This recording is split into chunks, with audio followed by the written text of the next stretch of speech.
तुकोबाराय आजच्या अभंगामध्ये संतांचं म्हणजे ज्ञानेश्वर माऊलींचं वर्णन करतायत. म्हणजे वर्णन विषय सर्वश्रेष्ठ आहे. का?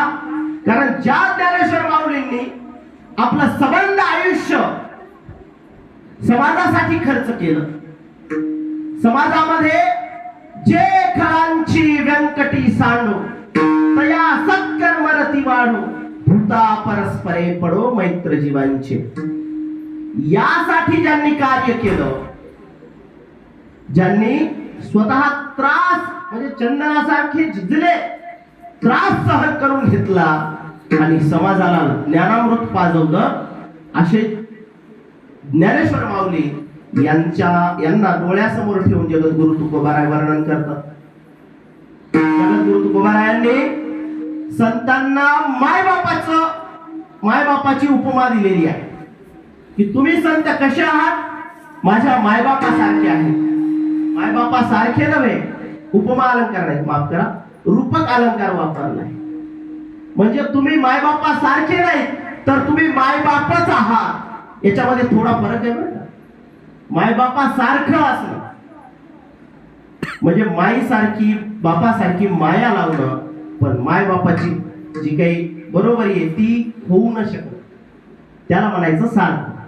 परंतु माय बापच या शब्दाचा अर्थ असा होतो की ज्याप्रमाणे जन्मदाती माय जन्मदाता बाप ज्या पद्धतीनं प्रेम करतो तेच प्रेम, तीच माया, तोच कळवळा, तोच जिव्हाळा, हे सगळं जेव्हा पुढची व्यक्ती लावते त्यावेळेस मग आपल्याला तिथं रूपक अलंकार हा वापरता येतो. तुम्ही माझ्या मायबापासारखे आहे.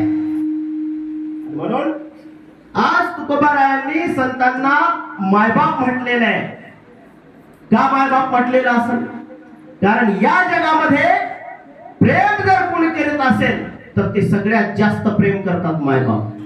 कारण त्यांच्या व्यतिरिक्त या जगामध्ये दुसरे कुणीच नाही. नाही रे नाही कुणाचे कोणी, नाही रे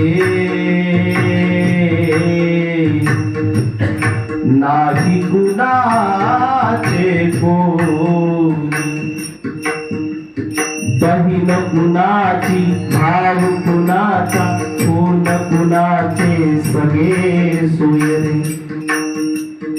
मेल्यावरती रडतील सारे तुटतील धागे दोरे प्राण्या मायेचा बाजार.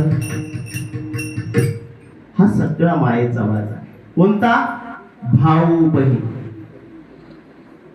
परंतु माय मात्र किंवा बाप हे दोघ जण या जगामध्ये असे आहेत की त्यांच्यासारखा कळवळा फक्त त्यांनाच. वाहे माऊलीचे वाहे माऊलीचे वाहे वाहे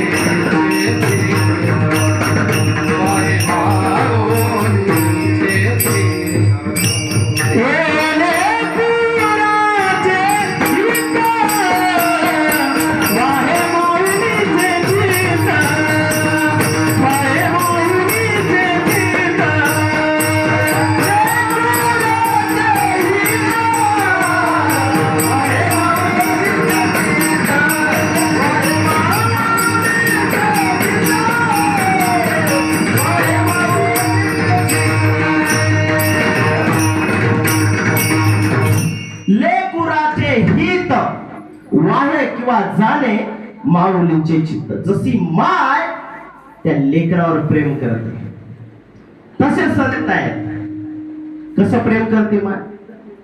उन्हाळा आलाय लागलाय बरोबर आहे, दुपारचे 3 वाजावे, लेकरू झोपेतून उठावं, रस्त्यावर जावं, रस्त्यावर गेल्या गेल्या ती माय काय म्हणते? तर आता शुद्ध भाषा आल्यामुळे थोडस वेगळं. ग्रामीण भागामध्ये काय म्हणतात? आमच्या काळातली भाषा, हे कारट्या मरण घरात ही भाषा वापरली जाते. कारण काय मरण घरा म्हणजे घरामध्ये येऊन मरायचे का त्याला? त्या मरण या शब्दामध्ये प्रेम आहे. काय आहे? प्रेम आहे. आज शहरातल्या स्त्रिया सुद्धा थोडस वेगळ्या पद्धतीने रागवत असतील, परंतु त्यांचं जे रागावणं आहे ते रागावणं सुद्धा प्रेमाचं रागावणं आहे.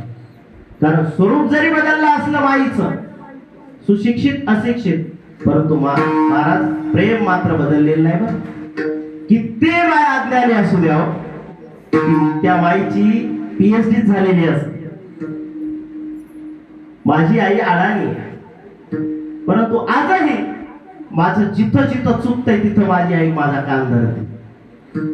अडाणी आहे, तिला बिचारी कधी शाळेत गेलेली नाही, परंतु तिचं जे प्रेम आहे, तिचा जो भाव आहे माझ्या प्रती, तो भाव एवढा समृद्ध आहे की तिचं जे ज्ञान आहे, मला कधी कधी तिच्या ज्ञानाचा हेवा वाटतो. किती काय कमाल आहे वाटतं, मी एवढा शिकलो तरी मला ते कळत नाही. तिला तिच्या हातच्या भाज्या आजही मी तडफडतो. मला गावाकडे जायचं असल्यावर मी घरून जेवून जात नाही, तिथं जाऊन जेवतो. बायकोला माहिती आहे माझ्या की इथं जेवत नाही का, कारण त्या हाताची बरोबरी नाही येऊ शकत. आणि म्हणून आईनं बनवलेलं अन्न पवित्र असतं, ती माया वेगळी असते आणि त्याला चव पण असते. एवढं प्रेम ती माय करते. बरं बाप, वा वा वा, बापाचं काय वर्णन करावं महाराज.